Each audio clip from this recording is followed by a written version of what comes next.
Barbados থেকে অবশেষে ভারতে ফিরছে টিম ইন্ডিয়া।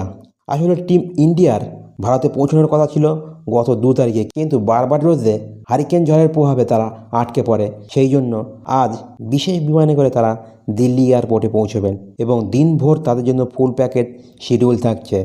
দেশে ফিরে ভারতীয় টিমের ক্রিকেটাররা কী করবেন, কোথায় যাবেন, সম্পূর্ণ তথ্যটি এই ভিডিওটিতে আপনারা দেখতে পাবেন।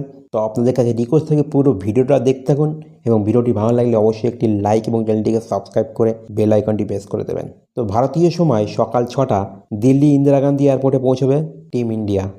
সেখান থেকে 6টা 45-এ দিল্লির আইটিসি মসজিদে যাবে টিম ইন্ডিয়া।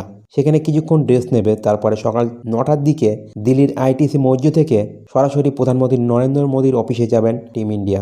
এরপরে সকাল 10টা থেকে দুপুর 12টা পর্যন্ত প্রধানমন্ত্রীর অফিসেই কাটাবেন টিম ইন্ডিয়া। এরপর দুপুর 12টার সময় ভারতীয় টিম দিল্লির আইটিসি মসজিদের উদ্দেশ্যে রওনা দেবে। এরপরে দুপুর 12:30টার সময় ভারতীয় টিম দিল্লির আইটিসি মসজিদ থেকে এয়ারপোর্টে যাবে মুম্বাইয়ের উদ্দেশ্যে রওনা দেওয়ার জন্য। এরপর বিকাল 4টার সময় মুম্বাই এয়ারপোর্টে পৌঁছে যাবে ভারতীয় টিম। ওখান থেকে বিকেল 5টার সময় মুম্বাইয়ের ওয়াংখেড়ে স্টেডিয়ামে পৌঁছাবে ভারতীয় টিম। এরপর বিকাল 5টা থেকে 7টা পর্যন্ত চলবে রোড শো। এই রোড শোটি শুরু হবে মুম্বাইয়ের মেরিন ড্রাইভ থেকে ওয়াংখেড়ে স্টেডিয়াম পর্যন্ত। তারপর সন্ধ্যে 7টা থেকে 7:30 পর্যন্ত ওয়াংখেড়ে স্টেডিয়ামে চলবে ছোট্ট অনুষ্ঠান, যেখানে ভারতীয় ক্রিকেটারদের সংবর্ধনা দেওয়া হবে।